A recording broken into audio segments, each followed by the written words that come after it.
evening, everyone. Good evening. The League of Women Voters of Pocatello welcomes you to this forum featuring the candidates running for County Commissioners, Seat 1 and 3, and County Assessor, Clerk, and Treasurer. The League of Women Voters is a nonpartisan organization which seeks to promote the informed and active participation of citizens in government. The League neither supports nor opposes candidates for office at any level. Instead, it works to provide educational opportunities to the voting public to ensure a well-informed electorate.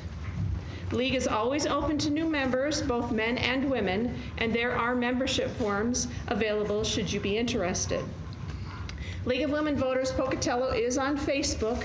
Anyone is welcome to monitor, comment on our posts, but please be aware that all posts must be relevant to League positions and will be monitored by our Facebook administrators. Except for authorized news organization, no other videos are allowed tonight. So please not only silence your phones, but do not video any part of this forum. Our National League of Women Voters procedures require that we inform you that no part of a League of Women Voters of Pocatello sponsored video production may be used in advertising or in any way to promote a candidate or issue, nor can it be used in any format other than its entirety. Tonight's forum is being aired live on Pocatello Community Media, Channel 56, much thanks to them, and being streamed live. It will also be available after the event on YouTube.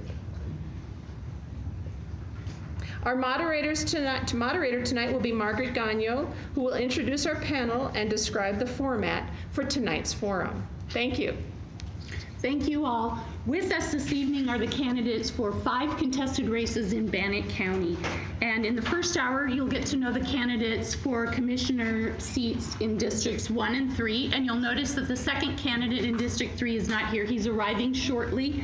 And his opponent, or the person he's running against, has agreed to allow that process to happen. So we will let him sit and participate as soon as he arrives. We'll have a short break after that, and then we'll hear from the candidates for County Assessor, County Clerk, and County Treasurer. The coroner's race this year is unopposed.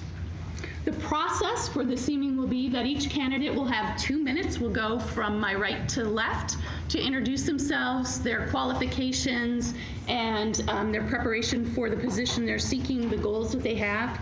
The rest of the time, questions are coming from the audience. We already have a good number, thank you. If you have any questions, please raise your hand. Someone will bring you a card. You might see us rewriting them. We'll do that if they're unintelligible, you're illegible. Or if they're a duplicate, or if we need to consolidate, you'll see us doing a little bit of that. We received, again, questions on Facebook, and the League Voter Services Committee also had some questions. The responses to those are 1.5 minutes. We do not have a rebuttal. This is the first year we're doing this, and in a long time. So if you feel the need to rebut, please use part of your next chunk of time, or you will have longer. So we extended the response time. You'll have longer closing statement times as well. So please take advantage of that if you feel a burning desire to provide rebuttal. So that is how we will begin this evening. We'll start with our candidates for County Commissioner, District 1. First, to my far right, Ernie Moser, who is the Republican candidate for that office. If you'd like to start. Thank you. Thank you. My name's Ernie Moser. I live out in Ingham. I've been the past mayor in the city of Ingham. I've been on the city council for 12 years. I've always been interested in community and government, and enjoy the opportunity to serve. I have my wife's here, Sue. I have 3 children. My wife and 2 of my children work at Idaho Central Credit Union. My other son works out at Simplot. We're lifelong members or residents of Bannock County. We've all graduated from ISU, so we support the local area, the education. One of my goals as a county commissioner is to maintain the quality of life that I enjoyed living in Bannock County, and to have that for my grandchildren. I look at growth, I look at the concerns that we have, and I want a quality of life for them. Thank you. Next is the Democratic candidate for District 1 County Commission seat, Chris Stevens. Thank you. So I'm Chris. I have lived in this area for 10 years. I've lived in a number of places. I grew up in a small town in the Corn Belt in northern Indiana, and then lived in Missouri and Washington State, Wisconsin, and now here. Chose to retire here after being principal over at Hawthorne for 5 years. I believe that having built a 501c3 organization years ago in Wisconsin, which became a cornerstone of the local arts community, I have a really deep understanding of how to work with other people, how to vision, and how to build from scratch with lasting power. I also, of course, dealt with budgets and personnel and long-range, measurable strategic plans that were clear and focused and designed to create progress and growth. I did that for 20+ years as an administrator. I think one of the qualities that I bring is I really don't much care where a good idea comes from. I just want a good idea. That was the issue in school. We have a problem to solve. We could argue about many, many things. Why bother? Let's focus on the issue right here. I want to be a voice for everyone in Bannock County. 44% of our people are struggling and do not feel heard and well served. Thank you. Thank you. We'll move now to the candidate for District 3 County Commission seat. First, Macy Bullock, the Democratic candidate. Okay, my name is Macy Bullock. I grew up here in Bannock County, and I am a graduate of Idaho State University. I graduated with my degree in marketing and management. Since then, I've had the opportunity to work in a marketing position that allowed me to manage campaigns for Costco Mortgage, veterans organizations, and some labor unions. So I got to get a lot of experience dealing with some of those major companies. And then I now work for the West Clinic, Dr. Jason West, as his assistant. I have the opportunity to work hand in hand with our patients and communicate with them, make sure their treatment plans are lined out, and just manage all of that. So we have quite the operation in a little office there. I also represented Idaho on a national level as a rodeo ambassador for the National High School Rodeo Association in 2013. This gave me the opportunity to travel around the country and represent this organization. The reason that I'm running for county commissioner is because I was approached and told that there was a need for someone in the commissioner's office that will open their doors and listen to the people of Bannock County.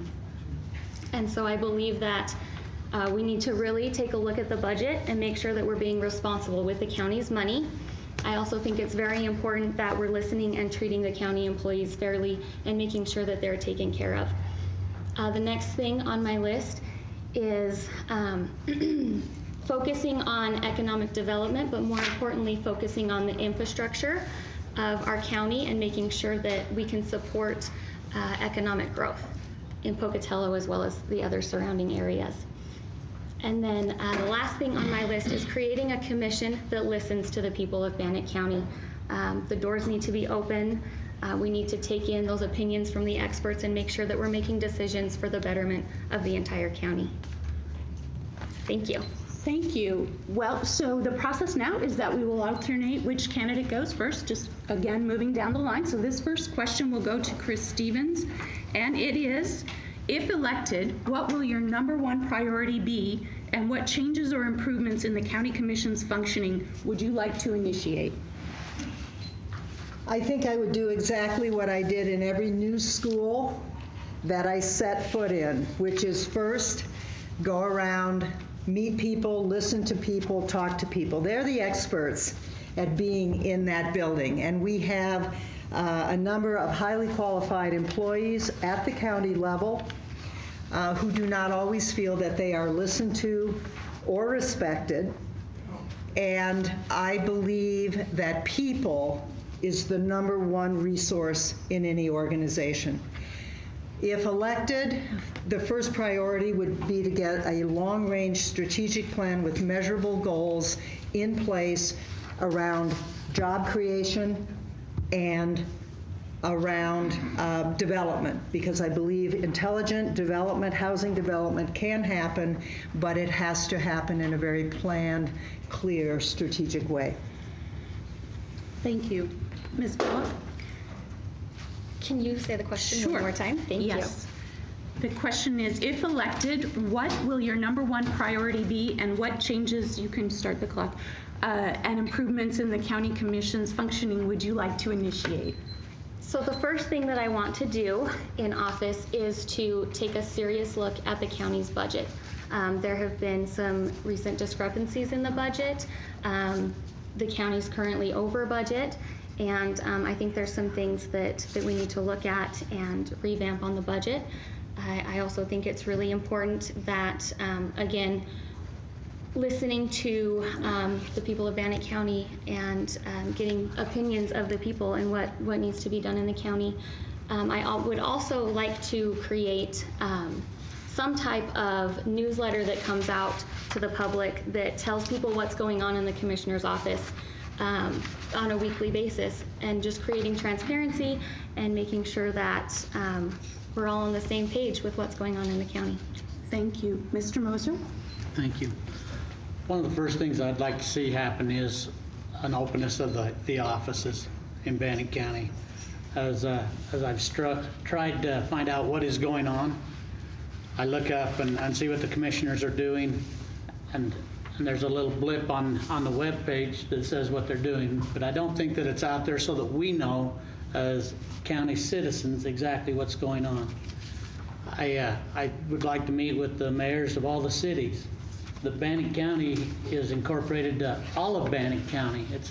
Pocatello is the biggest city, true, but we have a lot to offer in Lava and in Downey.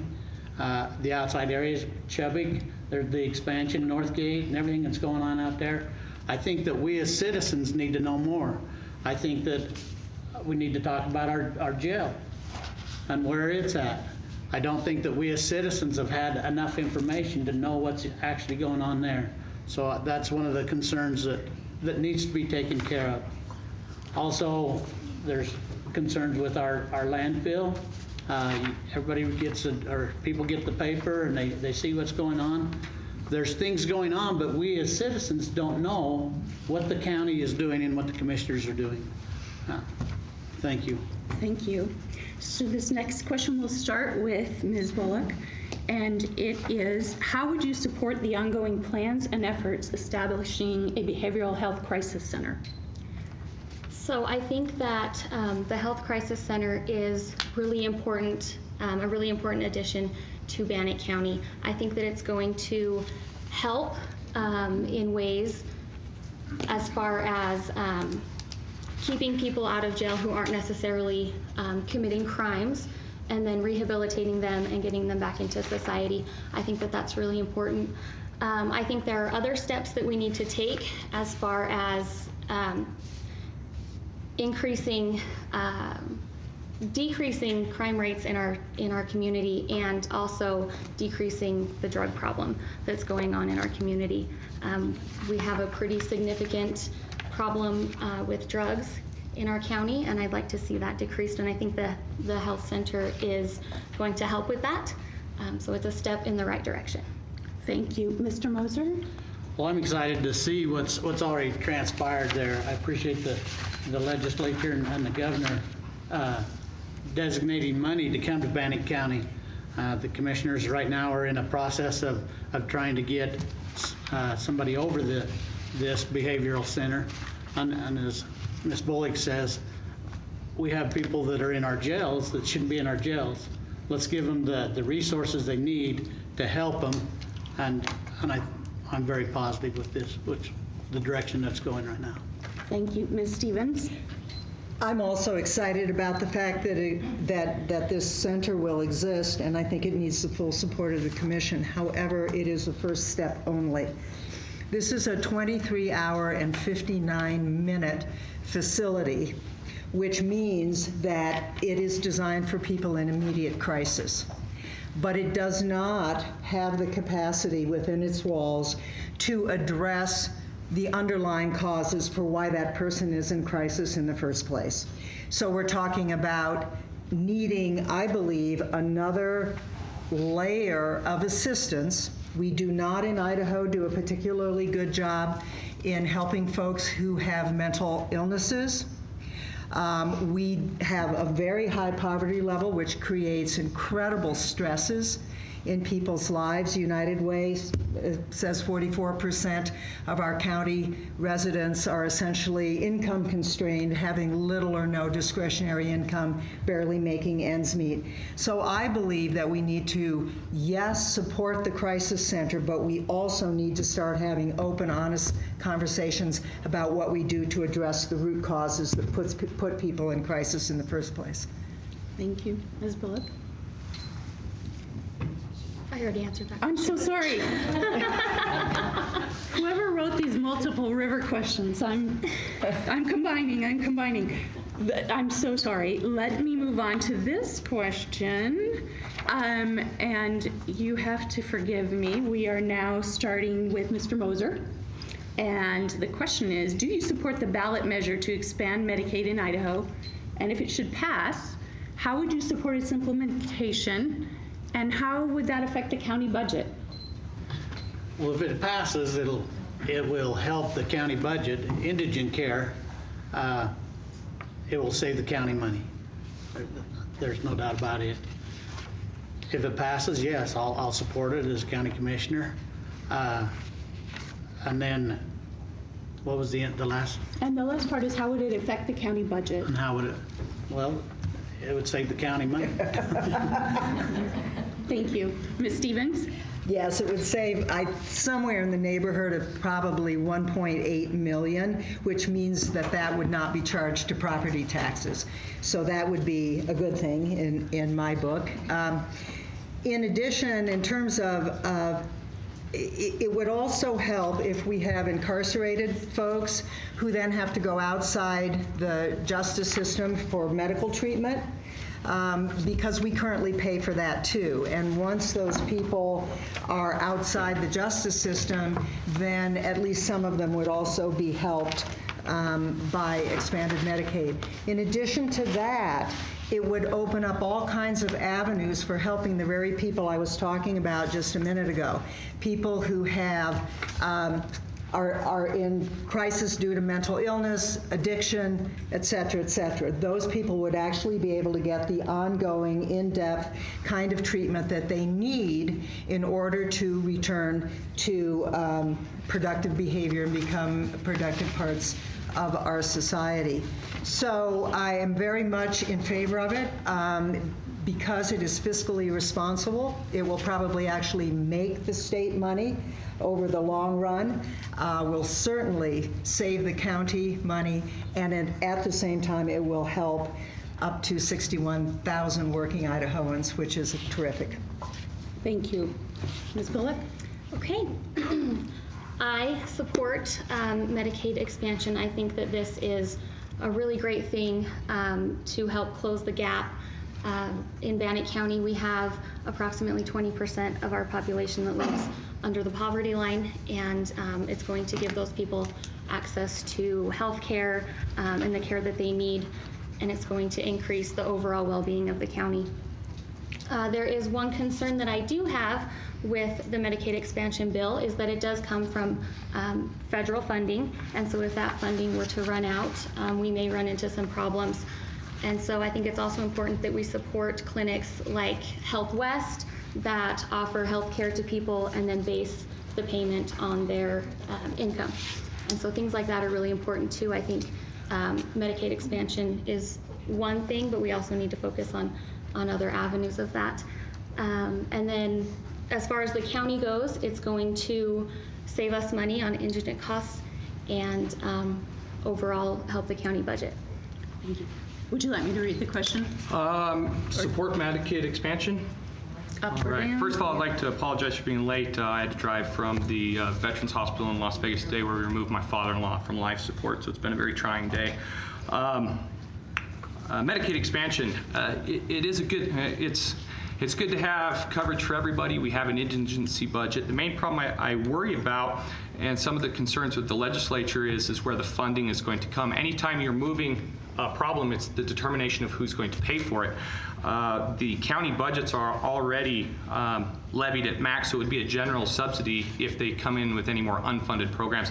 Health West is already subsidized by the county, and they already do operate on a sliding scale. So I'd be really concerned with, while it might save the indigency fund money, how does that affect our roads budget and our education budget? Because half the state budget is education. So if the legislature has to cut monies to pay for that expansion, where are they going to get it, and what is that burden going to put on us? So I'd have to look specifically what the budget office has in there before we make that decision. Thank you. This will go first to Ms. Stevens. How can we solve the overcrowding and obsolete equipment at the county jail? Like any problem, I think the first step is to look at exactly what that means. So when you say obsolete equipment, what exactly are we talking about? Because if it's a bed, it's one thing. If it's an expensive piece of equipment of some sort, that's something else. Overcrowding, I think we have an issue with people who belong in a mental health setting or an addiction setting who do not belong in prison. We're not going to solve their problems in prisons. Prisons are set up primarily as deterrents through punishment. They are not set up to treat illnesses of which, and I believe that both addiction and mental illness are illnesses.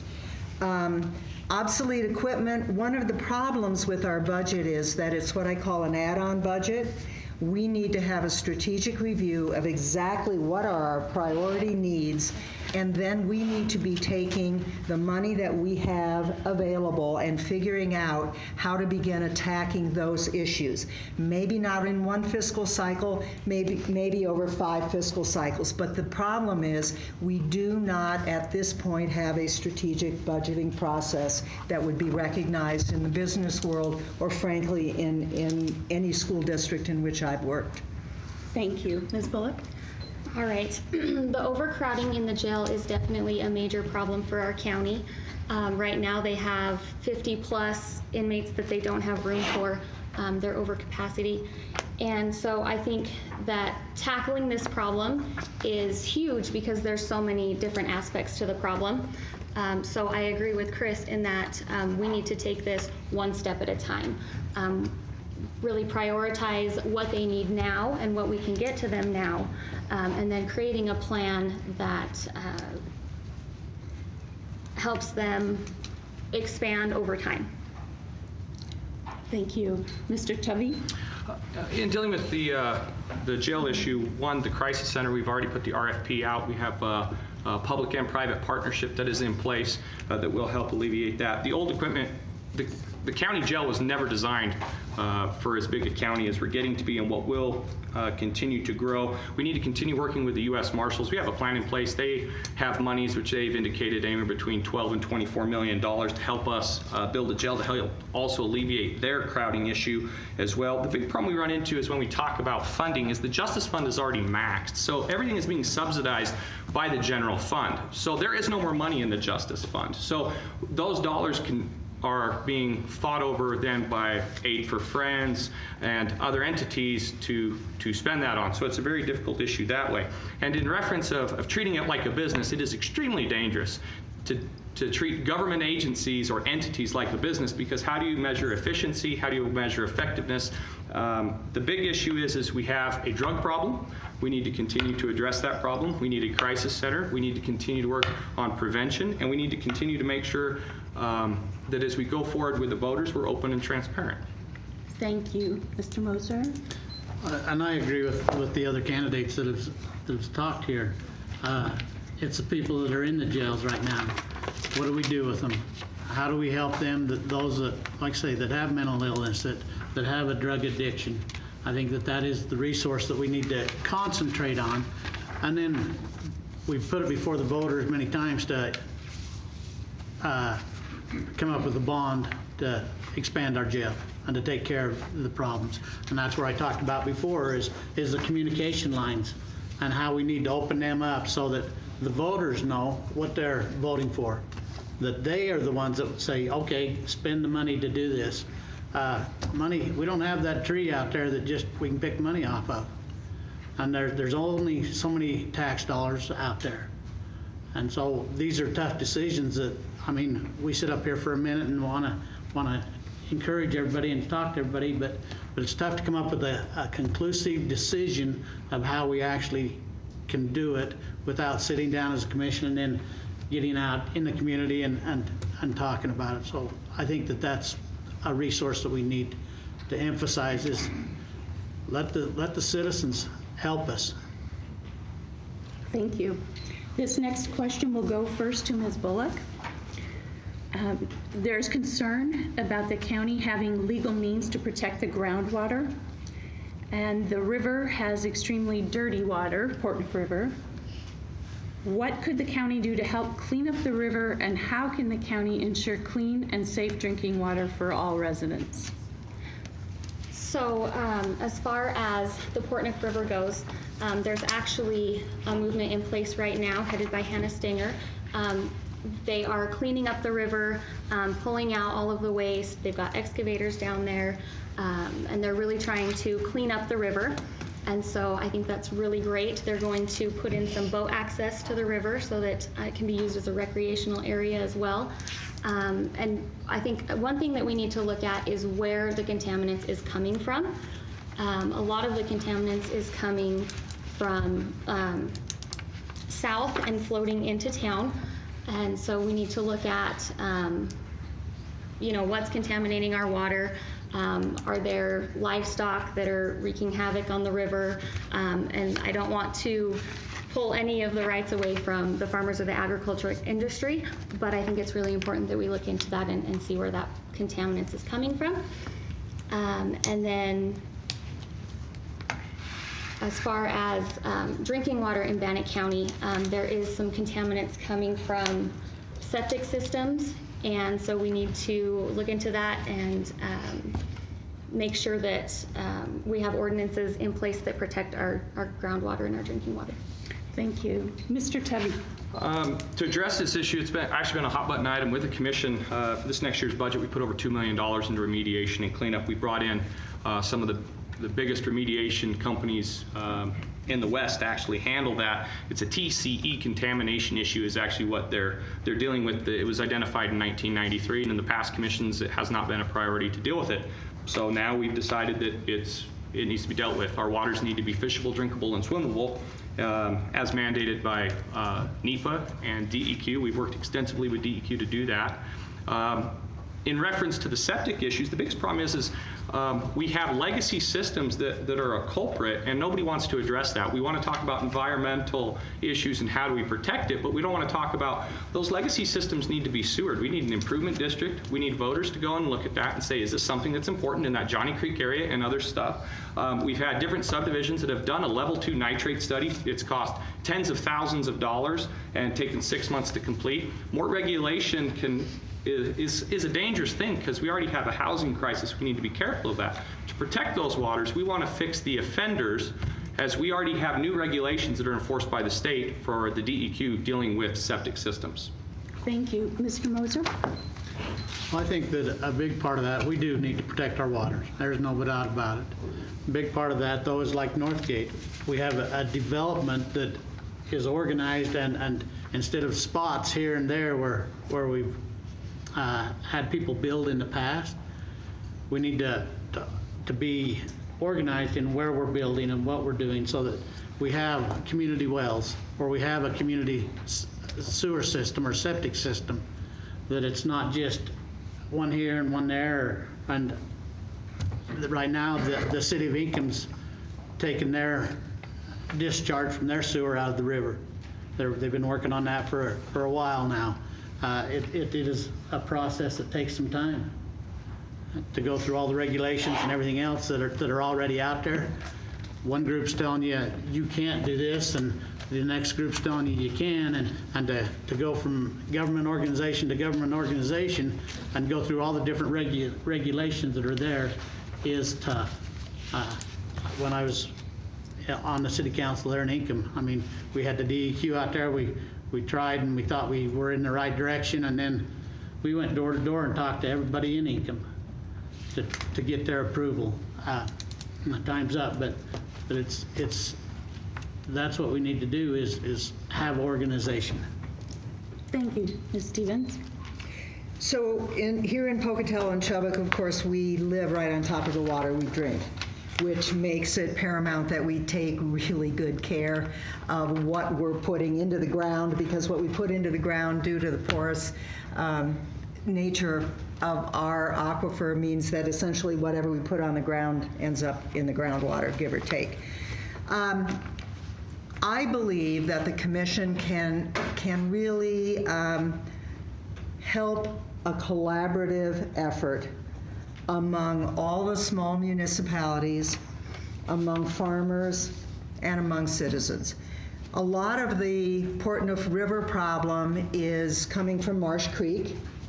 There are farmers and ranchers along Marsh Creek that have done an incredible job of creating habitat along the banks that doesn't interfere with their operation and still clears the water. It's amazing to see how in an area where that's been done, the water is clear, and then in the next patch where it's not been done, it's full of mud and all sorts of things. In terms of our drinking water, it's not just nitrates, it's not just the TCE plumes, it's personal care products, it's hormones. Some cities actually use acetaminophen in the drinking water to measure what the water flow actually is. Thank you. Mr. Tubby, this question will go first to you. What actions will you take to ensure the good management of the wellness complex? And there's particular interest in knowing what is being done with the Live Nations concert, and was the Independence Day celebration, or could it produce revenue? The wellness complex is a very interesting animal. There's nowhere else like it in the western United States. We have had 2 separate studies done by Idaho State University. They believe that it brings in somewhere between $15 to $30 million of outside revenue into our county with the different events you have. The problem is the Live Nation concert contract that was signed had no performance standards that were accepted by the past commission. There was no 10 concert minimum, there was nothing. There was a 5-year deal with a 2-year option to renew that we're pretty much locked into. As for some other stuff, I'd like to, unfortunately, it's probably gonna be some legal issues. It needs to be addressed, it needs to be corrected. The 4th of July celebration on one side was extremely successful. They figure between 26 to 30,000 people on the hill. We had a sponsor that helped for a concert. The main reason of doing that was to achieve data to understand what a concert costs to put on. Live Nation won't share that data with us, so we had to do it ourselves. What we can say is, what everybody said is these concerts is a gold mine that's just going to come to you, is it's not. Unless you have some really good concert promoters that are involved in it, it's not going to be productive. If we're going to do it as a one-time show that we have an outside sponsor that's willing to come in and put up the $50,000 to do a concert, it's one thing. But to try and do it ourselves, we're not in the business of promoting concerts. We need to address that.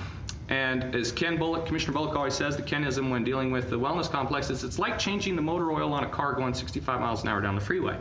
It has been a very difficult thing to understand. There's no examples. We're writing the book on it. We have good management. We have good people. We should get it done. Mr. Moser? Well, I think the Wellness Center is a beautiful area. I mean, you go up there, and I don't think it's utilized effectively like it should be or could be.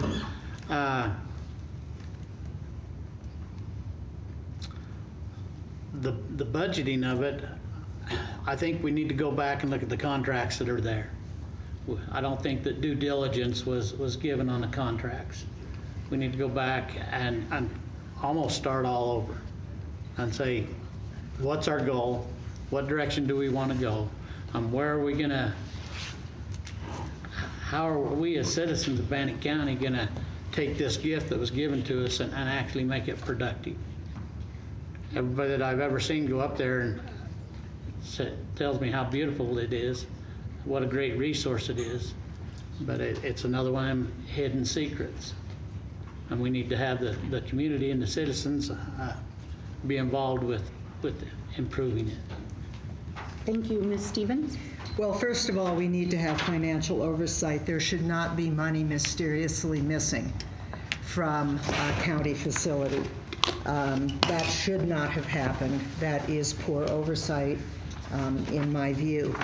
Secondly, there may not be an identical facility somewhere in the West, but there are similar facilities, similar setups all over the U.S. So for starters, it's not big enough for national acts in most cases. So that immediately suggests that we need to start looking more locally. So for example, it might be that we could have 4 of the regional bands that draw really well at the Quad, have them all perform in an evening. They're bringing their own local crowd instead of having to pay professional concessioners. We use those concession stands as an opportunity for local restaurants and food trucks to get themselves in front of the public, make some money that stays here locally, and promotes future business.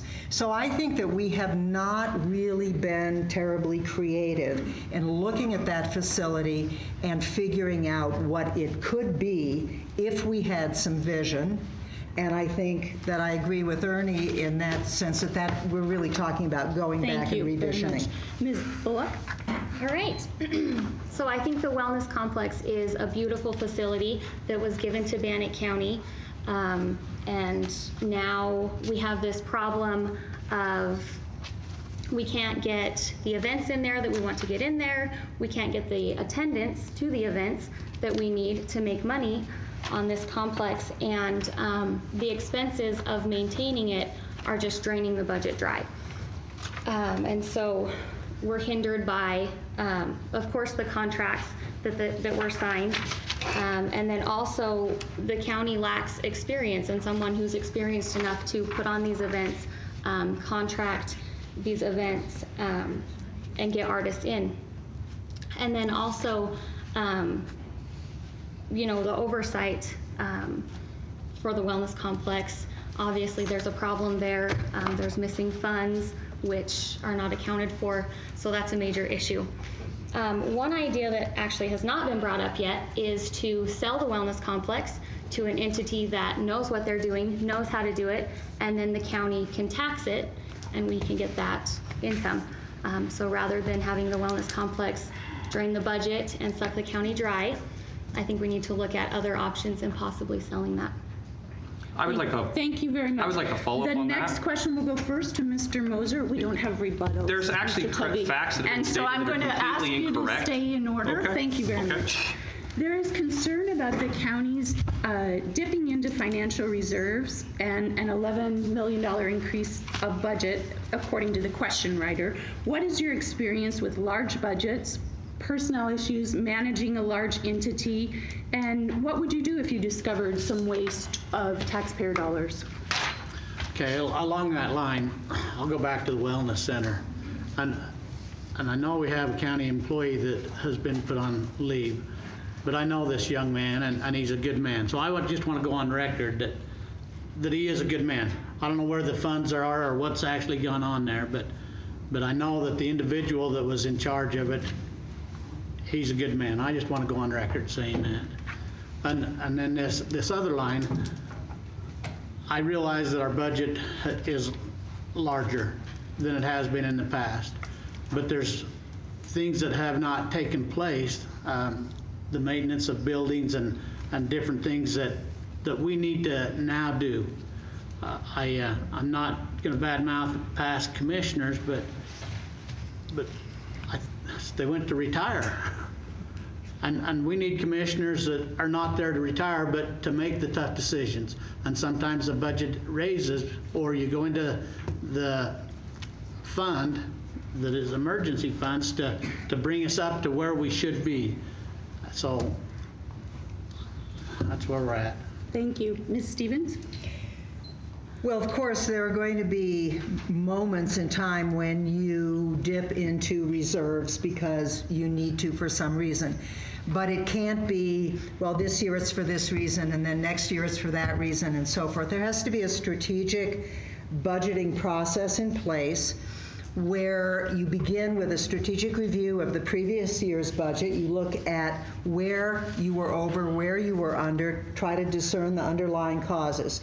You can pull out some fixed costs, you can guesstimate a lot of your personnel-related costs. You should have an itemized list of prioritize what needs to be done. You match the money to that list, and then perhaps you say, gosh, we would like to do number 4, but we're going to do it over 4 fiscal cycles because we also need to start working on number 13 or something like that. My experience has been, as I say, I built a 501c3 corporation from scratch. It certainly didn't have a budget the size of Bannock County, but managing a budget, you know, in a school, I wrote a grant, managed a budget for just under $1 million, still not county size, but there are some principles and some practices that result in good budgeting, regardless of whether it's $1 million or $61 million. Thank you. Ms. Bullock? Okay, as far as budgeting experience goes, I previously mentioned my experience working on the Costco mortgage marketing accounts. That was an $8 billion marketing account that I was able to work on, and so that's one of the things that I have in my background that I think can help me a lot in looking at the county's budget. As far as tapping into the county reserves, I understand that in some instances we need to increase the budget. There are things that take money and that we may need to allocate more funds to in certain years. However, in looking at the budget, I don't see a whole lot of difference between the 2017 budget and the 2018 budget, and so I'd like to see where that funding is accounted for. And then also, I think that it's irresponsible to dip into the reserves in time of prosperity rather than saving those for recessions when the economy is not as good. And so I think that's just being responsible with the budget. Thank you. Mr. Tubby? For the record, this is the budget. The clerk of the court, Mr. Robert Pilecki, has made sure no funds have gone missing. All funds are accounted for. We had an overrun at the wellness complex due to water expense at the city being $42,000 higher than we had planned. We didn't want the grass to burn up. As of Wednesday, the county has $17 million of its $66 million budget that it has not spent, for a percentage of 73.75%. We're probably going to see about half of that finish out the year-end bills, which means about $9 million will be put back into reserves. What we've budgeted so far this year, we had to have a new landfill cell to accommodate growth and expansion. As was mentioned, capital expense for deferred maintenance, which will go over the next 3 to 4 years, working on facilities and what we will be doing in the county. The other thing is that the county budgets are not being drained. That is a very false misnomer. That is not correct. How the county is budgeted in different funds, different monies can be used for different things and different monies can't.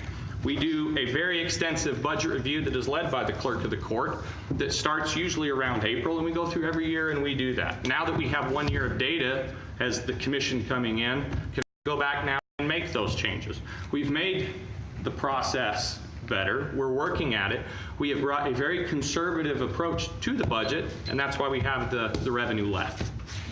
Thank you. This question will be our last question to these candidates, and then they will have a 2-minute summing up opportunity. It will go first to Chris Stevens. If you're ever curious, we made it through 8 questions, so that's why we're so strict about timing.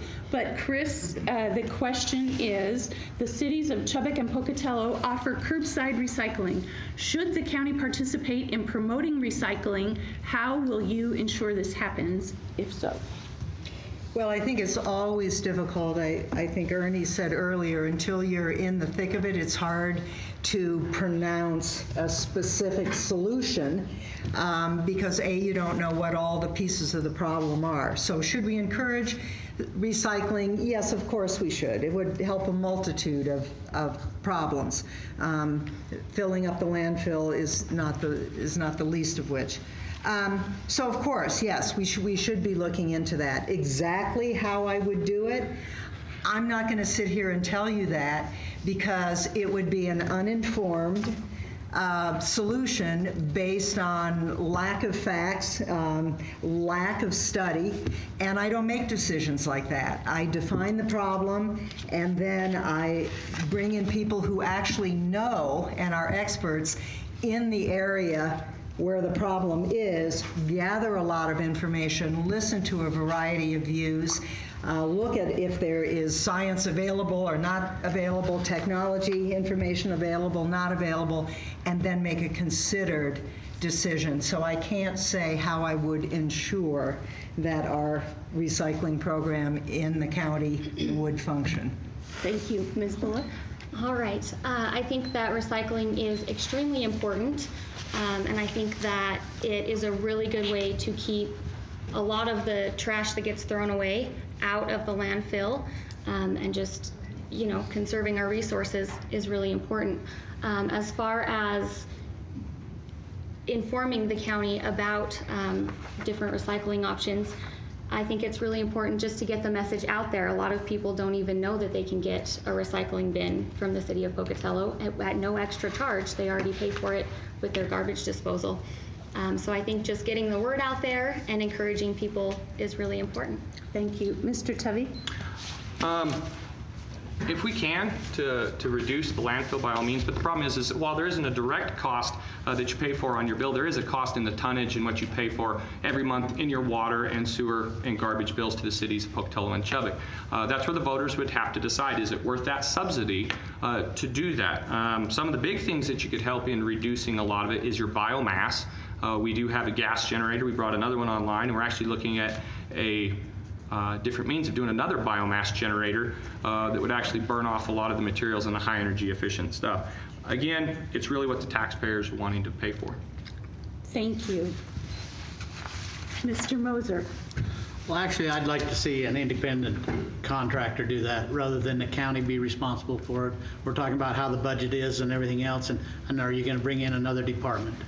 Or how are you going to add more people, or how are you going to take care of that, the machines and everything else that it would take to do that? So I would rather see an independent contractor be involved with doing that instead of the county government. Thank you. We will now turn to the concluding remarks. Each candidate has 2 minutes, and we will begin with Ms. Bullock. Okay, I think we had some really great discussion tonight. I think that you all asked some very good questions, and I'm glad that you all attended and could be informed about what we all stand for and why we're running for commissioners. It's really important to be involved in the community and the county, and so I thank you all for taking time out of your night and being here with us. As far as my platform goes, I want to just reiterate that I feel very strongly about having a responsible budget.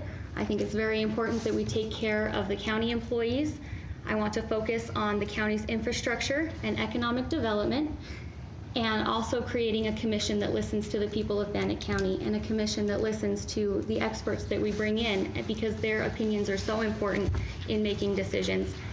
The commissioners wear a lot of hats, and we can't be experts in everything, and so I think it's very important that we make informed and researched decisions based on the county. And so, did I have 1 minute left? Okay. Long pause. Sorry. I'm really excited to be running for commissioner, and I'm ready to shatter the glass ceiling, and let's get a woman in the commissioner's office. Thank you. Thank you. Mr. Tubby? First of all, I'd like to thank the League of Women Voters for having this forum tonight, and most important, even though she can't be here, I'd like to thank my wife, Serena, because without her, I couldn't participate in our political system or serve our country in the Army. It's been an honor to be here for the last 2 years, and actually, most people ask me why I've done it. I stepped away from a job at the Social Security Administration and other offers to go back east, and I decided to do it because I wanted a better county for my son and our children to grow up in. We've made sure that as we've come in, we've put in a responsible budget. We've taken care of county employees. We've given pay raises. We've made changes to the courthouse to make sure that the working conditions are at least somewhat to the standard as would be expected in a governmental building. We don't cut budgets for cheap political points just because we want to get reelected. That's not what we're here for. When we bring experts in, we do listen to them. We have brought them in, and we're continuing to bring them in. We want to make sure that we have an open dialogue. When I came into the commissioner's office 2 years ago, I said I'd move the commissioner's office back to the courthouse. They said it couldn't be done, it would cost $75,000. I did it in 3 weeks, and it cost me $7,500. I said when we came back in that we wanted to continue working with economic development and growth. We brought in and were able to help on semiconductor keep 700 jobs here through $100 million worth of economic incentives at no cost or detriment to the taxpayers. That's what we need to continue to do. We said when I was coming in, I wanted to make sure that we were in the commission. We are present and we are there. And you can ask any of the employees or anyone that is in that building. I am there more than any other commissioners in a very long time. We have made sure that we are open. Our door is open. If our door is not open, we're not there and we're running around the courthouse. One of the employees is probably pinned me down and would like to know something, and we will gladly talk and exchange. We want to continue that dialogue, and I hope for your support and your vote in November. Thank you very much. Thank you. Mr. Moser? I'd also like to thank the League of Women Voters. I didn't know what to expect actually when we got here, and it's been a pleasant experience. But in running for county commissioner,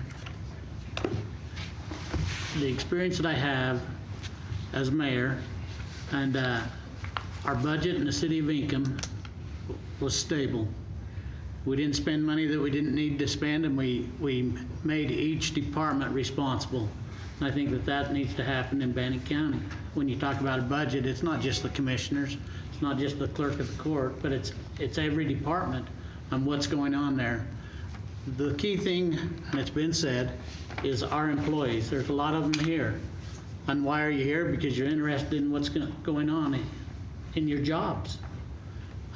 As a county commissioner and as a mayor, the employees, the people, are the most important. As a county commissioner, I just want you to know that my feelings are your voice, and it's your county, and I'll be your commissioner. When I decided to run for county commissioner, I was actually asked at one time to run in Chris's spot. And I said, well, I can't do that, but I says, when I am elected as a county commissioner, I will be a commissioner for all people of Bannock County. An open office, somebody that you can come and talk to. I had a process when I was mayor that if somebody in the city there was problems with an ordinance or something going on, I says, don't go write them a ticket. I'll go talk to them first. I will talk to you. I will listen to you. Please vote for me. Thank you. Ms. Stevens? Okay. When we talk about listening to people and being a voice for the people, it's pretty darn hard to do that if we haven't actually been out to where the people are. And I have been talking with people from Swan Lake to Lava to Downey to McCammon, knocking on their doors one by one by one, Fort Hall, and over and over and over again, people say to me, you are the first person running for office in 30 years who has ever bothered to come to my door and talk to me. I'm a Republican. I'm voting for you because you're the person who bothered to drive out in the hills, find my farm, knock on my door, ask me what I need, and talk to me. And that's what we need. It's so easy to say, I want to be the voice for the people. I want to be the voice for the teachers. You can't be somebody's voice if you don't go and find out what they want you to say and what they want you to ask. There should be a continuous, regularly scheduled series of town halls throughout this county, which is what I will do. There should be a comment card table at Farmers Market and Revive at 5 and Chubbuck Days to take input. And there should be ample opportunity for exchange. At this time, we'll take a short break and let the candidates for the assessor and clerk and treasurer head up to the table. And let's thank these incredible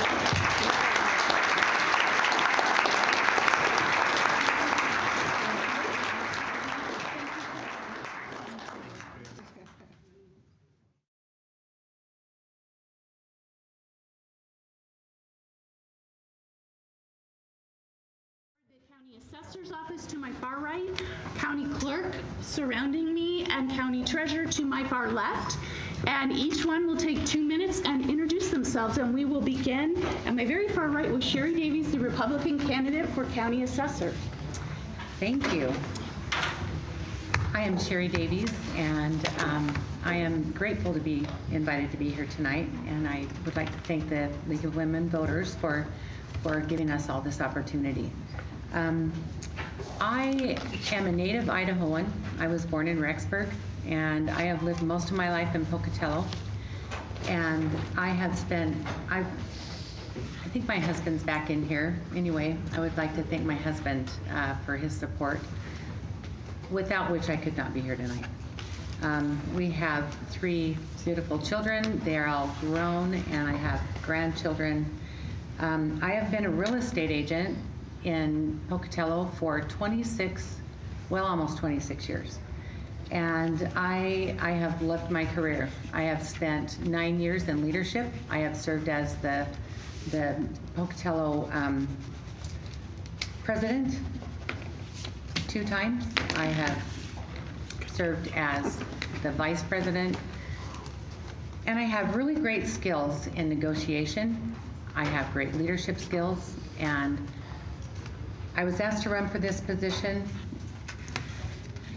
a number of times, and I said, nope, I really love the career that I've had. But this time it was different, and I felt like it was time to step up. I feel like I have what it takes to make changes in the assessor's office that are badly needed. The morale at the assessor's office is low. There's just a number of things that I believe needs changed. And I would appreciate you considering to vote for me as your next Bannock County Assessor. Thanks. Thank you. Next, the Democratic candidate for County Assessor, Margie Wolf. Hello, welcome everyone. My name is Margie Wolf, and I'm honored that you would take the time to come here tonight to get to know the views of and experience of us candidates here. I'm a lifelong resident of Bannock County. I was born in Pocatello. I graduated from Marsh Valley High School. I have an appreciation and a fondness for this area that I call home, and I would like to further my investment by running for Bannock County Assessor. To be an effective assessor, an individual must possess a unique quality, set of qualities and skills. It requires knowledge of property assessment, laws, and expertise in the appraisal of real and personal property. I worked in the assessor's office for 7 years. I started in personal property department and was also residential and commercial property appraiser. I still hold my certification as a property tax appraiser for the state of Idaho, by the state of Idaho. I've completed over 300 hours of continuing ed courses towards this end. An assessor must also be a leader with the experience and ability to manage an organization and lead individuals within the organization. I gained this experience in a previous position as operations manager of a local credit union, and I've also completed some continuing ed classes and seminars towards this also. I was asked to run for this office by some of the employees of the assessor's office, and I have their confidence in running. Our community needs an assessor with experience and, more importantly, the desire to serve and represent the people. with integrity and openness. I have the experience and desire to be your next Bannock County assessor. I will be a full-time assessor. I will be available to the public. I will be your public servant. I'm asking you to vote for me for the office of assessor this November 6th. Speak to your family, friends, neighbors, and colleagues and encourage them to vote. It's the right thing to do. Thank you. We'll move now to the candidates for county clerk with the Republican candidate, Jason Dixon. I'd like to reiterate, thank you all for being here. It's an interesting experience being up here, I'll tell you what. My name is Jason Dixon. I'm born and raised here in Pocatello. I attended Highland High School where I met my high school sweetheart. We've been married 21 years next month. In 1996, I left Pocatello for a short time and was at Fort Sill, Oklahoma, where I attended basic training in AIT. I came back and my wife and I got married here. And while I attended ISU and was at the 1st 148th Field Artillery, and then I got my real estate license in 2002, and it was my career choice, and I have loved every minute of it. As a realtor, I deal with people every day, all day long. I put people in my car, and I have to find common ground. It doesn't matter if they're a Republican or a Democrat. I have to find something that I can build upon with them so that they can have a trust in me. And I'm good at it. I've been doing it for 17 years every day.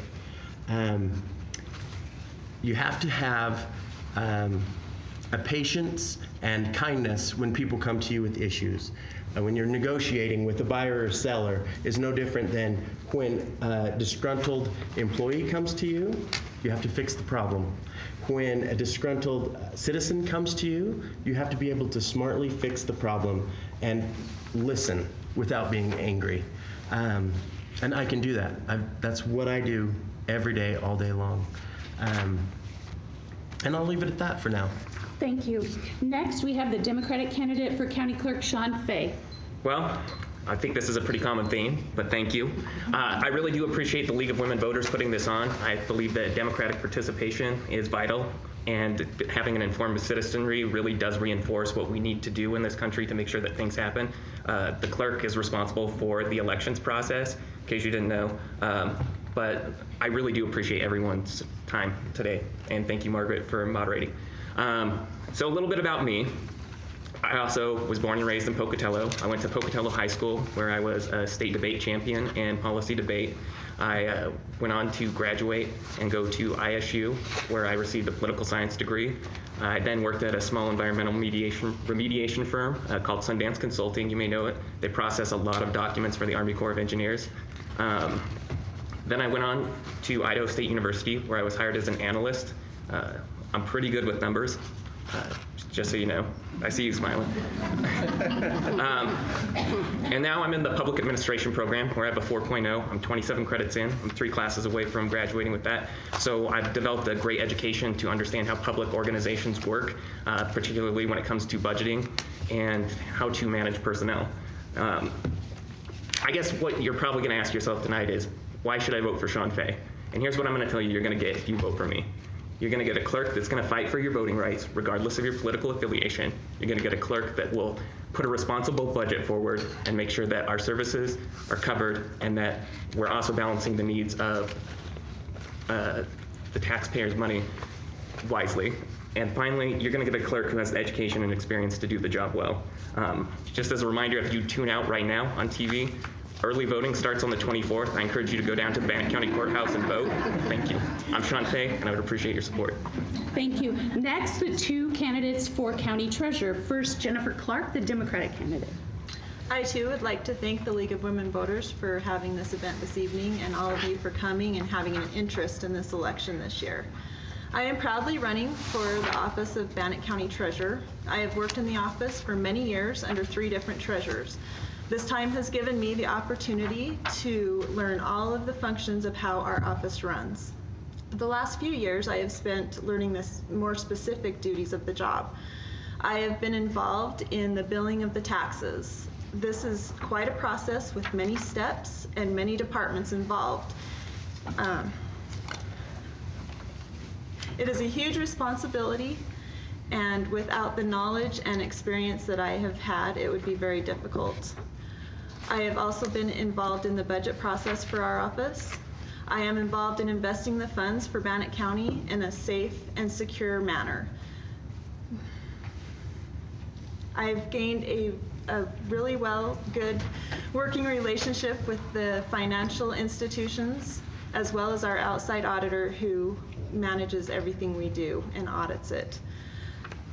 I have the knowledge and experience to provide the citizens of Bannock County the effective, courteous, and considerate service that they are accustomed to. I have dedicated myself to my job, and I have earned recognition over the years.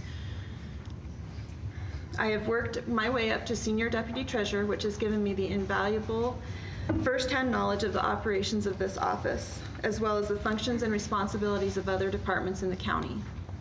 The only way to know the complexities of this office and this job is to have experience doing it.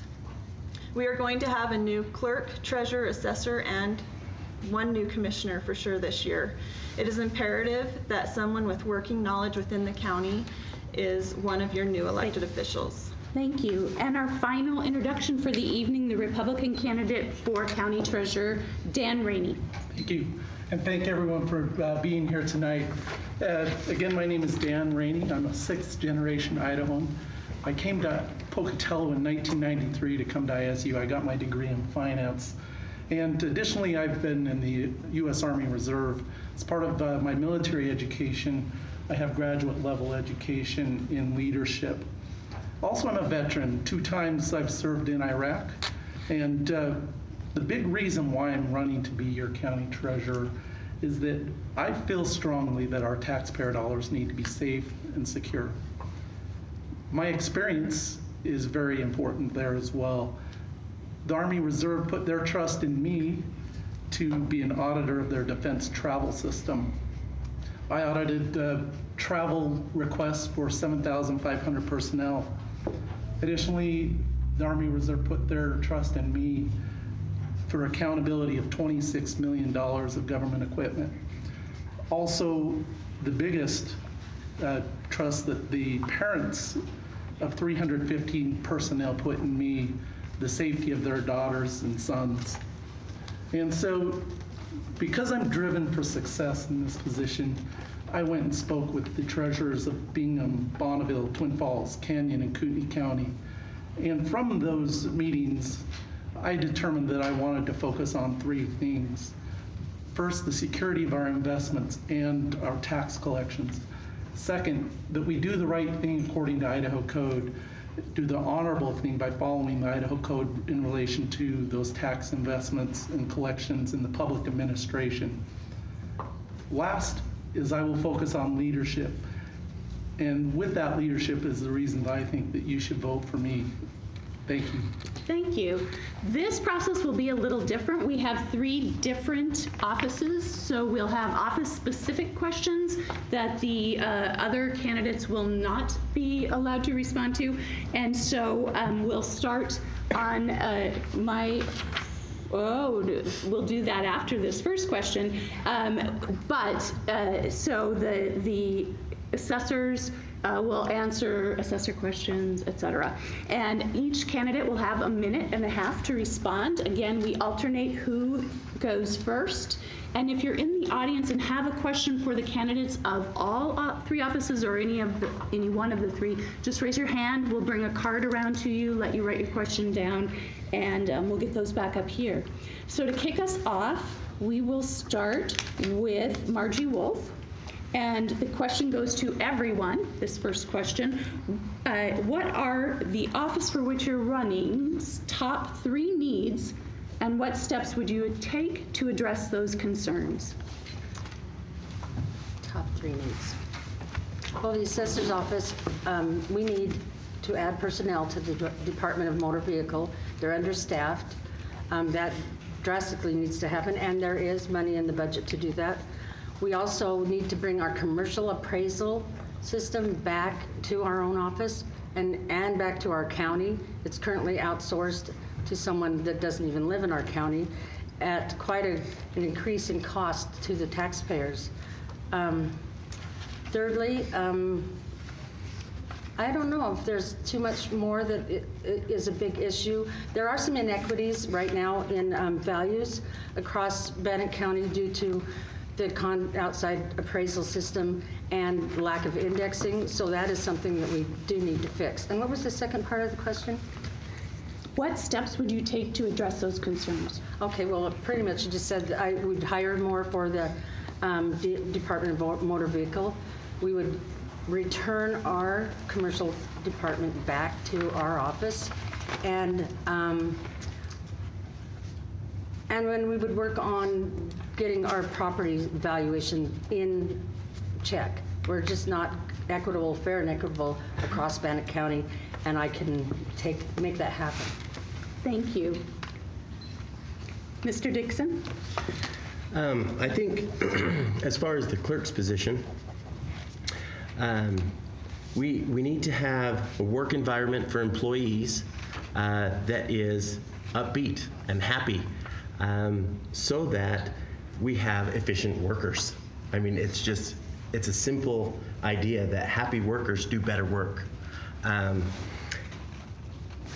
That also then provides an accessibility issue with our citizens. We need to make sure that the clerk is accessible, and that when somebody comes in to work in the clerk with a problem or needs to get work done by one of the clerk's many offices, that they feel that they have that accessibility. Those are two things, and I think that there's not a lack of that now, but we can always take it to the next level and do a better job. And last, we need to have somebody that can work with the commissioners on the budget to produce a fiscally responsible budget that can be watched over and taken care of for our citizens. And I think it's the leadership skills that I've developed and the people skills that I've developed in creating relationships that I can make these three things happen. Thank you. Mr. Fay? Thank you. So there's three concerns that I have to pick. The first one, obviously, is that there's 2 audits currently going on that are being overseen in roads and bridges, and I believe the Portneuf Wellness Complex. Hopefully those are solved. If they're not, by the time I'm elected, to address that concern, I'll work with Robert Pilecki, the current clerk, to see where we're at and see where we have to go forward as to how those audits will be resolved, and if there's an issue, how we're going to fix it. That's number one as to what the clerk has to address for a concern. Number 2, the clerk manages 65 employees. Now, most people don't know the clerk's functions. There's a lot of offices that are under it, and there's a lot of employees. You're gonna have to sit down with each group and figure out what concerns that they currently have. I've been in the elections office, I've been in the budgeting office. They're both great people. They haven't really addressed or had a specific concern that is raised to the point where it needs fixed right away. I've gone to the recording office. They're very nice people as well. So I don't know that there's going to be an issue, but we need to find out from every employee in that sense. And the last one is the budget. If you look to last year, 14.9% of the budget was set from reserves. It was supposed to go back down from $67 million to about $56 million, which is where we traditionally budget at. I know that we're probably going to be higher when we go into this year. What I want to do is make sure that if we're spending the reserve money, that it's a vital use, and that's the third concern that I think the clerk should take a look at. So those are my 3 concerns that I would address. Thank you. Ms. Clark? The top 3 needs in the treasurer's office. The first thing would be to bill and collect the property taxes efficiently, since that's the majority of what we do in our office. Last year, we billed over $85 million in property taxes, and we take great pride in the job that we do in doing that. When it comes time to balance, our office balances to the penny. We do not have any problems with any of that. We take great pride in the service that we give the citizens of Bannock County. Also is to continue to give those citizens the customer service that they are accustomed to. We're very friendly in our office. If there's ever a question, we're glad to answer it, glad to help in any way we can. Lastly, the job of the treasurer is to invest the money per Idaho code safely and securely with the maximum return. and we are very good at doing that as well. We research all of the investments that we can possibly do and do the best at that we can. And again, Idaho Code is the biggest thing that we follow. That's our rule. So that's what I would say. Thank you. Mr. Rainey? Sure. And by Idaho Code, there are 3 main duties of the treasurer: tax collection, investments, if that's been authorized by the county commissioners, and then the public administrator. For those of you that are wondering what the public administrator is, if someone passes away and they don't have any family or they've not left a will, then it is the duty of the treasurer to go out and to dispose of their belongings as part of the probate process. A very important part of that office. There are 3 things that I'm going to focus on, but the top thing that I'm going to focus on out of those 3 is the security and safety of your taxpayer money. My first task as treasurer will be to go into the office. I'm not going to go in and make any changes, first of all. I'm going to go in and first assess what we're doing to make sure that it makes sense, that it is according to the code, and that it is a good representation for the taxpayer. Additionally, I'm going to look at our investments real closely. I'm going to look at the risk. Do we have a diverse group of funds that we're using? Are they liquid, meaning do we have access to them when we need them? And are we getting good interest rates for those? And then last, I'm going to definitely follow accounting principles to make sure that we are transparent and that the voters understand that their money is safe and secure. Thank you. The next 2 questions. Excuse me. Oh, I'm so sorry. Can I have a turn, please? Yes, you may. Got so excited. Sherry Davies will be our final response to this question. Thank you so much. I would have been her. Sorry. The 3 things that I believe are critical in the assessor's office right now is a change in their work environment. I agree with Jason Dixon. The work environment at the assessor's office is toxic right now. It is not good for anyone, including taxpayers, including the people of our county. And I would make that change by being a full-time assessor who shows up every day to work and works hand in hand with the employees, making things better. That needs to be first. Second, I have a real concern over the outsourcing of our commercial appraisals. Right now we're paying up to and in excess of possibly $150,000 to an employee of Idaho Falls. That needs to be looked at, sincerely looked at. I don't know what the exact answer is, but that can't be it. That needs to change. Budget transparency and accountability. I looked at the budget and it is not transparent. I've seen budgets. That needs to change. We should be able to, as a citizen, to be able to see that. Thank you. Now we will shift to a race-specific question. That we have 2 questions in a row for the clerk candidates. We'll start with Mr. Dixon. What efforts should be made or are in place protecting the integrity of our voting process from outside forces? And would you support a move to vote by mail in Idaho? I think Julie does an amazing job at the elections office. So I don't know that there needs to be any major overhaul to the system. As far as any change to the mail-in voting for overseas veterans or people that can't make it, I just don't know that there is a problem with this scenario. So I don't know that I would change anything necessarily right off the get-go until I saw that there was a problem. Thank you. Mr. Fay? Okay, so this has come up on a number of doorsteps, just so we're clear. People want to know, do we have ballot security in Bannock County? And the answer is yes. Currently, we take the voting machines, they're locked behind a door, they're not connected to the internet, so the Russians cannot hack into it, okay? This is an important part. I know that there's some people that will come down and dispute that, but I promise, it is one of the elections office is a real gem of the clerk's office here, and I appreciate the hard work that they do, but it's a very secure ballot function that we have. Then they come out, people from both parties are invited, they run a test through, and everybody can agree on it, and it is such a perfect process as to how people who are not the same ideologically can come in and make sure that it's safe and secure. So the integrity of our voting machines in Bannock County is top notch. Let's put it that way, okay? Second part is voting by mail. Currently, you can get an absentee ballot by mail already. You just send in a form and then they'll send it out to you and you can send it back.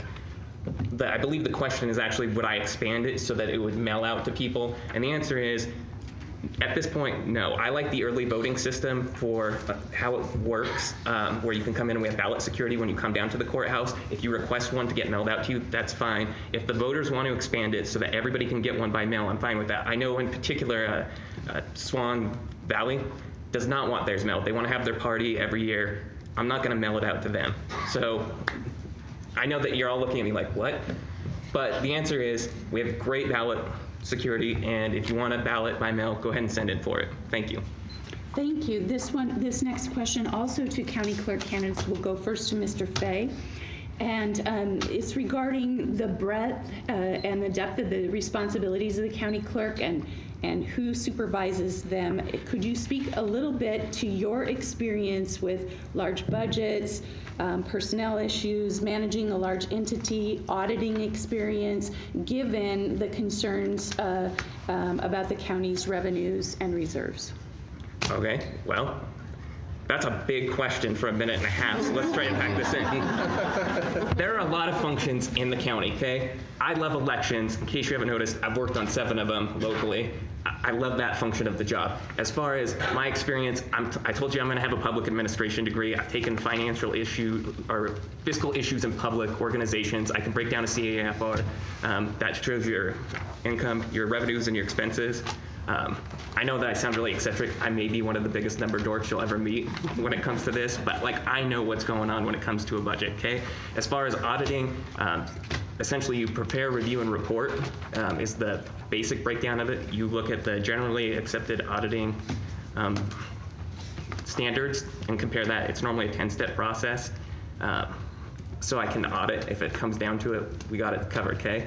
My experience with leadership roles is I have always taken the lead. I'm an Eagle Scout. I've led the policy team for Pokey. Every time somebody needs something done, I've stepped up for the Bannock County Democrats. In this position, there was a need for somebody, I stepped up. If you need somebody that's gonna lead a group of people, I can do it. I'm a soccer coach, I'm a scout leader. I've had the experience, I've done this before. And just so you know, like I said, pretty good with numbers. I think I'll do okay. Thank you. Mr. Dixon? So the question pertaining to what budget have I managed is I have been on the board of directors for the Greater Pocatello Association of Realtors for about 8 years, and I'm past president. And one of the duties of the vice president coming into the presidency for the realtors is to draw up that budget and maintain that budget and make sure that things are spent accordingly. Of course, it is not, the realtor's budget in town is not the same size as the county budget, but the procedures are the same. And the ability to watch those numbers and make sure that there's good oversight is the same. And I was successful at that. So I will be successful as the clerk. Thank you. The next question will be directed to the candidates for county treasurer. We just have one question for the 2 of them, so if you want to even out the fairness odds so that Mr. Rainey has to be first also, please send another question through. The question goes first to Jennifer Clark, and it is, do you support the current process for how delinquent property taxes are handled? What is your opinion of the county taking a delinquent taxpayer's home for back taxes? So we do have to follow Idaho code again. when we are collecting property taxes. And the code reads that once a property goes 4 years delinquent, the county will take tax deed to that property. Our office works very hard for a long period of months trying to get this list down to a small number of houses. It is not our practice to take houses from people. That is the last thing we want to do. We do have to collect the property taxes, however, and we do that in whatever way we can make that happen. So again, when they're 4 years delinquent, we contact them by phone, we contact them by mail, we contact them by email, we go to their houses and try to visit with the people and find out what the problem is. There is assistance that they can try to get in order to stop that process, because again, the last thing we want to do is take someone's home from them. We're not in that business. That's not our job.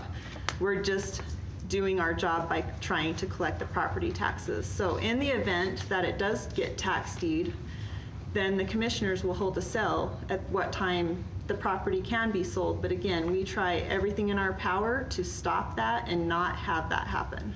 Thank you. Mr. Rainey? And I certainly agree that this is a bad situation for a lot of people that own property. And it's something that I definitely want to make sure that I utilize my customer service skills that I've had through various employment to make sure that we help them understand the options that are available to them. Anyone that's ever been through that kind of a situation understands that it's not a good place to be, and it's probably very frustrating for these individuals. And so making sure that they understand the routes that are available for them, I think that's the key point that I will focus on in that position as well. Thank you. The next two questions go to our candidates for county assessor. The first to Ms. Davies, and it is, how would you respond to and resolve assessment evaluations or disputes raised by residents? Do you have conflict management skills? And how do you deal with difficult people? Thank you. I do have conflict management skills. I don't think that you can be a successful real estate agent for nearly 26 years without having some conflict management skills. You have to resolve conflict every single day. That's what I do. Everyone has to pay fair taxes. They have to pay, everybody has to do it. Nobody wants to, but as someone comes and they have an issue with their tax assessment, they will be invited to an open door to my office, and we will sit down and go over why their property is valued where it is. Sometimes maybe a mistake has been made, or maybe there needs to be an adjustment. And sometimes taxpayers just need to be able to see why they're being taxed at what they are. As a realtor and a home buyer, you want your home to be valued at the very most that it can be. As you're being taxed, you want it to be taxed at the very least. You know, that's normal. But there just has to be a education about where that is. And that's where I think conflict management skills are going to come in the handiest, and you're welcome to come and talk to me about it anytime. Thank you. Ms. Wolf? Would you say that question again? Sure. It was like 3 parts or something like that. How would you respond and resolve assessment evaluations or disputes raised by residents? Do you have any conflict management skills? How do you deal with difficult people? Okay. As I said before, I did work for the assessor's office as a commercial and residential appraiser, so I have actually been through the whole process of the Board of Equalization. So I do have the conflict management skills there, because I actually had to deal with them. A lot of it, like Sherry said, is education to the public. That's the most important thing. A lot of people don't even understand the process. I did not understand how it worked until I started working there myself. So I would just sit with the person, you know, and see what their issues are, and then just explain the process. And a lot of times that takes care of the whole issue to begin with. Thank you. Given that brief response. If we could do a lightning round, yes or no, to the two of you. And we'll start with Ms. Wolf. If you were elected, do you plan on working another job as well? No. I do not. Go ahead. Can I finish? Yes, go ahead. Okay. I've been a real estate agent. I love my career, but I plan on being a full-time assessor. Thank you. And now we'll go to the second real question, or additional question with a minute and a half, as all the questions have been. If elected, this will first go to Ms. Wolf. If elected, would you make immediate changes, or would you seek input from your employees about job-related issues first? Also, would you be a micromanager, or would you allow the trained, not the experienced employees the ability to do their jobs? I should have kept reading and screening that one a little bit more. So, go right ahead. Yes, I'll to both of you. The question is, if elected, would you make immediate changes, or would you seek input from your employees about job-related issues first, and then maybe discuss your management style? Do you like to be very hands-on, or kind of let your talent go? Well, I would make an immediate change, and that would be to increase the staff for the Department of Motor Vehicles and work on getting the commercial appraisal system back in. I'm not a micromanager. I know that is one of the best group of working people you're ever going to run across. They're very educated. They have a lot of experience. They work together as a team, as a family, and I can count on them doing the job necessary. But I definitely will be able to be there if they do need any assistance or help or guidance. Thank you. Ms. Davies? I would definitely be a hands-on assessor. So the first thing that I would do would be to go in and have each individual employee train me in what they do. They need to feel valued at their job. And I don't believe that making immediate changes is going to benefit anyone until somebody goes in and evaluates what those changes need to be. I just needed to finish up on my previous comment that I will continue to be educated in real estate. I want to keep my education up. So that's important to me. Those things are what makes me good for this position. Thank you. Thank you. This next question will go to all candidates for all offices, and we will start first with Mr. Dixon. Oh, no time to write. Okay. What is the most pressing issue facing Bannock County, and how do you plan to address it if elected? Well, that issue technically wouldn't fall under the clerk's position. That's commissioner's realm. But smart growth is extremely important. We all know the buzz of how much this area could grow in the next few years. And we've talked about water contamination. We live right on top of our water. That's a huge issue with some of the expansion that's going to be going on. We need to make sure that we're working with DEQ in that growth to make sure that it is smart growth. Not all growth is good growth. I am pro-growth and pro-business. However, we need to make sure that we make educated decisions about that growth and where we go. Thank you. Mr. Fay?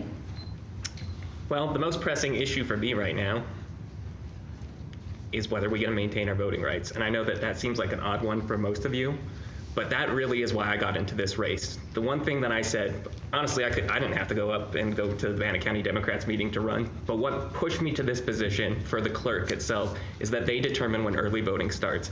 And I believe that having the office open on September 24th, when there's already people down there, is an important step for the clerk to take to say that I value your input regardless of your political affiliation. If you're a Republican who wants to go hunting, if you're an independent who might get sick, or you're a Democrat who has kids and may not be able to make it November 6th, I want to make sure that the courthouse is open for you. So the most pressing issue for me, as far as Bannock County is concerned from the clerk's position, was to maintain early voting how we have it. Thank you. Thank you. Ms. Clark? Again, like they have said, is, you know, the county issues really don't apply to my job or my office. However, if we were to have a major budget shortfall, our job is to invest the money as safely and securely and as liquid as possible in the event that the county needed to get those funds to fill the void that needs to be filled. So I guess in my position, that would be the most pressing issue, is just keep doing what we're doing. Also, the other thing that fits into our job is that we have a very old computer system that could fail us at any time. It has before. Luckily, it came back, but we are working on getting a new system that will bring us into the 21st century and not be in the dinosaur ages anymore. That will help us as employees to serve the public better. Thank you. Mr. Rainey? And I certainly agree that the most pressing issue is definitely how we grow. And I also agree with Jennifer that we do need to pay attention to those investments. We need to pay attention to them right now while the economy's good, because if the economy does take a turn for the worse, that's when we're going to need to make sure those investments are there. And and nothing further to add there. That's about it. Thank you. Ms. Davies? The most pressing issue. You know, I think the most pressing issue for the assessor's office is a fresh start. I think there needs to be a fresh start there. It needs to not move backwards. The assessor's office is currently in the middle of changing from a DOS system, you know, to the 21st century. I'm sure that that is a rough change. I will be right there learning it the same time as you will. And that's important, to have somebody that's ready to get in and learn it. I think that new eyes, I think new ideas, those things are what is going to be the most beneficial for that office. Thank you. Ms. Wolf? The most pressing issue facing Bannock County, in my opinion, is our tax levy. It's high. We hear complaints all the time about how we have one of the highest tax levies around, and that is a problem. We're trying to bring in big business to help supplement that, but they don't want to come here because of that exact issue. And I'm not even sure how we would solve it. It's almost like a catch-22, because we need to bring that levy down to bring in big business, but we need big business to actually bring the levy down. So as an assessor, the one thing that I can do to help that is make sure that all properties in Bannock County are fair and equitable across the board and valued at what they should be, so that we can at least make that system work. Thank you. We have just enough time before the concluding remarks to do a 30-second each response to this question. And we'll begin with Mr. Fay. Are you a leader? If so, what kind? If anybody says no to this, I'll be amazed. Yes, I'm a leader.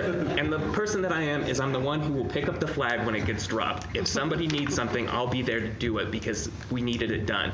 When there weren't soccer coaches for my kids' soccer team, I picked it up. When we needed scoutmasters, I picked it up. When we needed a county clerk, I picked it up and I ran with it. I always will take the lead when we need it. And if you need a leader in the clerk's office, I'm here for you. Thank you. Ms. Clark? I'm a wife, I'm a mother. I have worked at my job for 20 years. I love my job. We are a team in our office. I will lead when I need to, but most of all, we work together to get what we need to get done. Leadership is important, but I think teamwork is even more so. Thank you. Mr. Rainey? And I would say that I'm a proven leader. The type of leadership that I prefer is I like to lead with a team. Everybody on that team has a position and a role, and if one person isn't taking part, the whole team fails. And so I have been one that gets every member of the team to participate. Thank you. Ms. Davies? I am a leader. I lead by example. I lead with honesty and integrity. and I care about those that I work with, and I am a good team builder. We will build a team, and it needs it desperately, and I'm good at it. I've been trained in it for a long time. Thank you. Ms. Wolf? Yes, I am a leader, and I'm also one of those people who kind of looks at a situation and I can see where it might be able to be improvement. And so I usually kind of run with that. Some of the people want to scatter when I do that because then it, creates more problems or just issues that come up. But I am a leader, and I usually don't have any problem with people being okay with that. Thank you. Mr. Dixon? So I'll tell you what kind of leader I am, not just that I am a leader. I'm a servant-style leader. There are so many departments and department heads that the clerk works over. And really what needs to happen is we need somebody that will go in and ask each individual person what they need, and as a leader, go and get those things for them. Thank you. So we will begin our concluding remarks from each candidate, starting with Jennifer Clark, who I just freaked out by signaling verbally. You're next. Thank you. I'm so sorry. So if you would kick us off, the two candidates for the county treasurer. First, Jennifer Clark. You bet. Again, I want to thank everyone for coming tonight and having an interest in this election this year. It is a very unique year where we are going to have a new clerk, a new treasurer, a new assessor, and at least one new commissioner. It's a little scary in my opinion because we all work together and we're all going to be new and we all need to know what's going on. I just really encourage everyone to study your candidates and vote for who is going to do the job the best, not based off what party they belong to, but who has the qualifications, who has the experience, who has the ability to serve the citizens, all of you, of this county, because that's truly what it's all about for all of us. Thank you. Thank you. Mr. Rainey? And again, thank you everyone for showing up tonight. One thing that I want to point out here is that since 1969, voters in this county have replaced outgoing treasurers with the deputy treasurer. The individual that comes into that position has a lot of experience, but it also does present risk. The problem with this is that it limits the introduction of positive change. It heightens the risk of illegal or immoral behavior, such as fraud or embezzlement. Now, I want to be clear here, I'm not saying that that's going to happen, but it is something that is a risk. But the reason I point that out is that I bring a fresh face. I bring a new look at something that hasn't changed for a long time. I will leverage the expertise of the staff in the office, and I will do so in a nonpartisan method. Your tax money should not ever be partisan. I will build on networking to find the best practices. I will more effectively communicate and coordinate with the commissioners, auditor, and others in the county government to ensure that our funds are safe and secure. That is the biggest focus for me, making sure that your funds are safe and secure. And that's why I want your vote. Thank you. Thank you. We'll now turn to the candidates for county assessor. First, Sherry Davies. Thank you.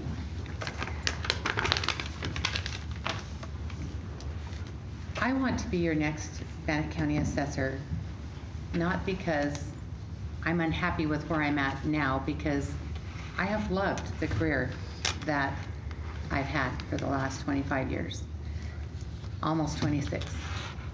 But those things that I have learned and that I have accomplished and trained in, and those years that I have spent being a leader at the Greater Pocatello Association of Realtors, those are the skills and qualities that you should want in an assessor. Good, strong leadership skills, someone who is not afraid to get in and do the work, and we want a fresh start. We need to get rid of an environment that has been toxic. We don't We don't want to continue with that. It's not good for anyone. Everyone deserves to have fair and equitable taxes. As the assessor, you are not an appraiser. You are the leader of the appraisers. You are the one who has to build the team. So I have good experience in values, in home values, commercial values, all of those things, but they're not valued the same as in real estate. So we just need to move forward and get everyone into this century. We need a happy environment and a good, strong leader, and that would be me. Thank you. Thank you. And next, candidate Margie Wolf. First, I would like to thank the League of Women Voters for providing this opportunity for us candidates and residents of Bannock County. I appreciate it. During this election process, like I mentioned, it has come, to my attention that there are some inequities in our values in the county right now, and we need to have fair and equitable property values throughout Bannock County. I have the experience and the qualifications to hit the ground running to get this problem solved. It's also time to bring integrity and a good morale back to the assessor's office. For its employees as well as the public. As Jason said, good, happy workers mean happy work gets done.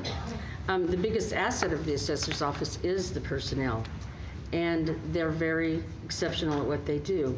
They have years of experience and knowledge, as I mentioned. I applaud them for their strength of making it through difficult times that they've had to endure. Help me create this in the assessor's office.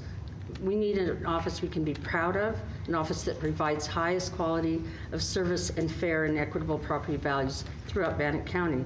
So this November, vote for me. Thank you. And we'll conclude concluding remarks with the candidates for the Bannock County Clerk position, starting with Jason Dixon.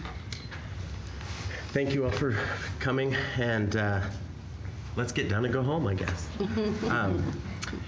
The clerk's position has 7 different areas that they oversee. They are the chief auditor. They are the clerk of the court. They are in charge of indigent services. They are the clerk of the commissioners. They are the clerk of elections, passports, and they are the clerk of the recorder's office. There are a lot of personalities in the clerk's office. As I've talked with different clerks, both present and past throughout the state, every single one of them has given me from the hip percentage of what their job entails. Most have said at least 75% of what that job entails is managing the personalities of the workers. That is what I do day in, day out. Every day for 17 years I've done it. It's what I'm good at. I've managed budgets, and I have been fiscally responsible with every penny that I've ever been given. But day to day, the biggest part of the job is dealing with people. That's what I do. And I'm happy to do it. I am patient and kind. And there are not very many people that can get me upset, whether they're trying to or not. I'm happy to be running for this position. I'm excited for a new chapter in my life, and I would thank you for your vote in November. Thank you. And the final word, Mr. Fay. How lucky. Well, as my name says, I'm Sean Fay. I'm running for clerk, and I want to thank you all for participating tonight. I want to thank everybody who's going to end up seeing this, and I'm glad that you're becoming informed on who's running. It really is vital to the democratic process, like I said before. And I'm not saying that just as a clerk, I'm saying that as a person. Like, I value people's input when it comes to this position and just input in general, which is why I decided that I was going to get into this race, because I wanted to ensure that everybody had the right to vote, and I wanted to make sure that early voting time did not get cut down. So since this is an informational access from the League of Women Voters, I just want to let everybody know September 24th is when you can start voting at the Bannock County Courthouse. I'm going to be doing that because on November 6th, which is election day, I might be at the hospital with my wife who's expecting. And that is a great reason why I think that people should know that you can go early vote at the courthouse, and it's vital that you have the right to exercise your right to vote and that you get your say in. I want to make sure that regardless of your political affiliation, you're going to get your say, okay? The next part that I want you to know is that if you're looking for a person that will be responsible with your money, that is just a super numbers dorky dude, I'm perfect for you. And I'm just letting you know who I am as a person. I love Excel, I love numbers. That's why I work as an analyst at ISU. Our department is Equal Opportunity Affirmative Action, where we get to see discrimination cases, sexual harassment, but we also do the function of doing the hiring processes and doing the operations. If the clerk's job is to oversee everybody and make sure that operations are done and that budgets are good, I'm doing that. So at the end of the day, if you want a candidate for clerk who has the education and the experience to not just do the job, but to do the job well, look me up on Facebook, Sean Fay for Clerk, and find out what I'm about. And I hope that you'll support me on November 6th or September 24th. Thank you. And thank you all for your participation. Online registration. Thank you guys.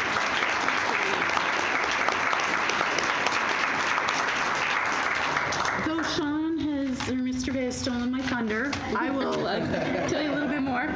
Online registration is available with valid Idaho driver's license at idahovotes.gov. The last day to pre-register is Friday, October 12th until 5 p.m. However, Idaho does allow election day registration, so you can go to the polls and register there if you have the appropriate paperwork. Early walk-in voting, again, is at Bannock County Elections Office, which is next to the Bannock County Courthouse at 141 North 6th Street. Monday through Friday, starting September 24th, ending November 2nd, and in the hours 9 a.m. to 4:30 p.m., though on the clerk's website it says 5 p.m. on November 2nd. That last day, to give you a little extra time. The last day to request a ballot by mail is Friday, October 26th by 5 p.m. And we ask that you please vote on Tuesday, November 6th, or at whatever option you prefer. The polls are open 8 a.m. to 8 p.m. Bring a government-issued photo ID or request to sign a personal identification affidavit. And to get involved in the League of Women Voters, membership forms are on the table on the way out, or you can look our group up on Facebook. And we hope that you leave better informed tonight. We're so grateful that you're so actively involved. Thank you all.